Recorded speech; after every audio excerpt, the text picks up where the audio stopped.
This is NDTV.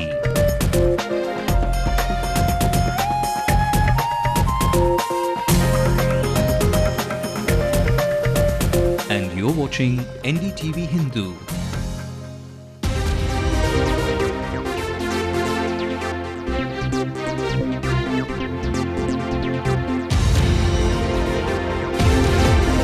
Amma stings with her welfare card clears the air for the DMK, saying that the Anti-Conversion Act was withdrawn in 2004.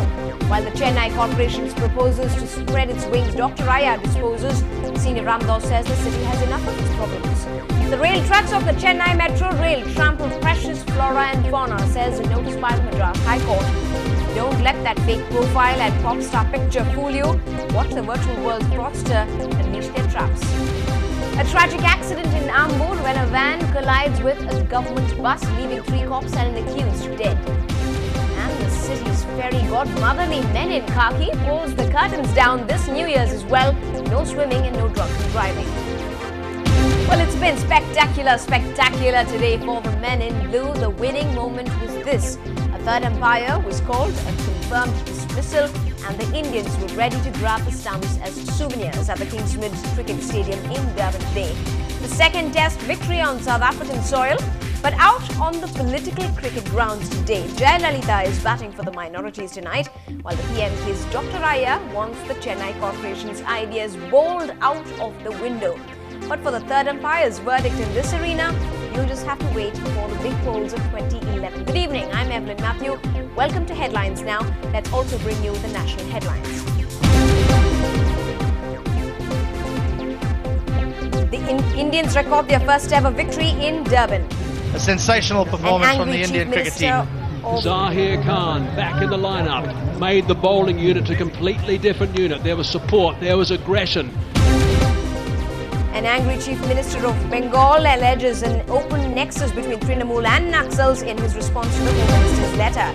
Ahead of submitting the Telangana report, Dr. Manmohan Singh sits for a high-level meeting to discuss the possible fallout.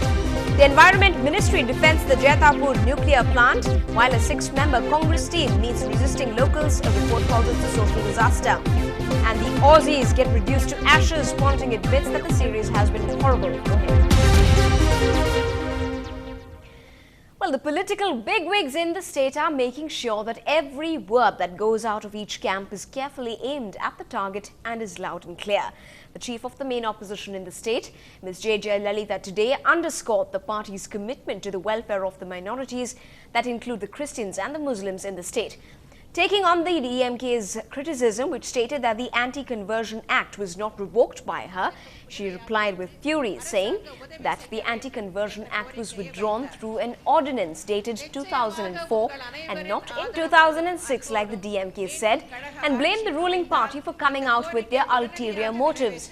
She confirmed in a statement that the ordinance cancelling anti-conversion laws had legal validity. Meanwhile, is the PMK chief back to his old ways now? Senior Ramdas is now urging the ruling government to immediately withdraw the government order for expansion of Chennai Corporation's limits. He said that the annexing of 9 municipalities, 8 town panchayats and 25 panchayats with Chennai would deprive the elected local bodies of their powers. He pointed out that the Chennai Corporation had failed to ensure sanitation and waste management in the existing area itself, and added that it would be disastrous to add more areas to the city when its cup of woes is already overflowing. Taking a dig at the political scene in the state as well, he said, and remarked that the accumulation of power was not good for democracy. Now, while Bangalore City has had its successful metro rails test run, Chennaiites are hoping that a similar site will take shape soon in the city as well.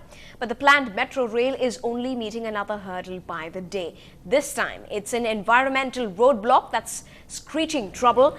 The Madras High Court has issued notices to the state government and the Chennai Metro Rail today, challenging the land acquisition that could gravely endanger the flora and fauna. Spread over 9.92 acres and belonging to the Tamil Nadu Veterinary and Agriculture Sciences University, the area is home to 350 trees and millions of migratory birds. The hearing on the case has been slotted for the 3rd of January next year.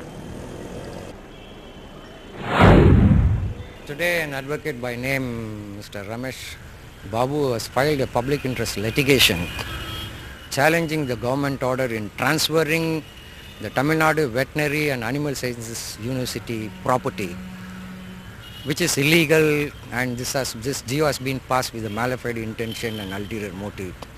Because originally the plan as per the Chennai Metro Rail project, they wanted the Chemius Road railway station at the corner of Anna Salai and the beginning of Chemius Road.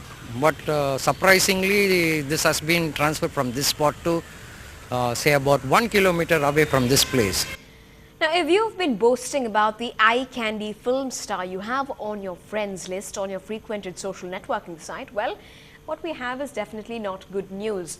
The chances are high that these are profiles of fraudsters just waiting to hog all the attention, and the online relationship could go the wrong way. Our crime reporter Celine pokes out the fake celebrity profiles flooding the virtual world.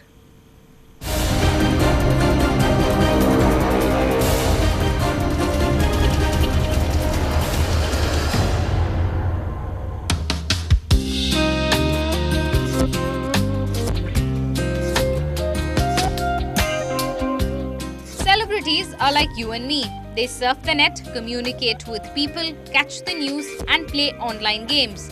So why wouldn't they have a Facebook page? Vasundhara Das of Heram fame has been active on Twitter and MySpace for almost a year now. But it seems fake ones are also doing the rounds. Look at this page on Facebook. Just a couple of days ago, I was told that there are a few profiles of mine on Facebook, not just one. Which was really surprising because as far as my knowledge is concerned, there is a fan page that I've created for myself, but I haven't gone further with that. But there's apparently somebody that's got a profile up and running and has friends on a Facebook page that's got my name on it. Not just movie stars, but even Bill Gates and George Bush have fake profiles on Facebook. Closer home, many stars are victims of such impersonations. I am not on Facebook, said actress Sangeeta to Ndtv-Hindu, but there are at least 2 profiles dedicated to her. Yes, my friends have told me that they have got an invite from me, my profile, my so-called profile, which holds my wedding pictures as a profile pictures and stuff like that. So a lot of actresses who have called me or actors have called me and who have checked with me, but I don't hold any of such profiles. There are millions of profiles on social networking sites, many of them claiming to be of celebrities. Here is how you separate the real from the real. Celebrity names that are misspelt could point to those of imposters. Take a look at the information the celebrity has provided. Is it accurate? Take a look at the photos. Are the photos rare, or are they from awards ceremony, or are they from pictures that are generally available anywhere? Did the celebrity agree to go out with you or unburden his professional problems? If so, the profile is fake. Even if you do find the official celebrity profile, keep in mind many of these are run by their publicists and not by the artists themselves. Hiding behind a screen name and an icon empowers the shy to be brave and the nerdy to be glamorous. Some people even go so far as to pose as celebrities, say experts. Creating a fake profile, posting obscene content can attract various sections of the Information Technology Act and the IPC as well. Impersonators will have to undergo a maximum rigorous imprisonment of 7 years. In case they want to prefer a complaint, they are free to do so, and we'll take action as per law. Maligning a personality on the net, we can invoke some stringent sections. For celebrities who are mobbed wherever they go, entering a social networking site may pose a threat. Experts say instead of opting for a wait-and-see approach, celebrities should view faked accounts as a warning, an intrusion, and take action. In Chennai, Salim for Ndtv-Hindu. Well, a great warning there, tread with caution in the virtual world. Now, the Right to Information Act has prevailed once again. An RTI filed by a parent of a student studying at a school here in Tambaram has revealed that the school was carrying out its activities without a proper recognition from the matriculation department for the past 5 years. Following this, the parent had sent several notices to the school, but no response from the school forced him to approach the Madras High Court, which then ordered the school to meet the Joint Director of the Matriculation Department of Schools along with the petitioner today. This saw many protests by several parents today seeking immediate action for the better future of their wards. As for the concerned school, it has now promised to apply for the proper documents.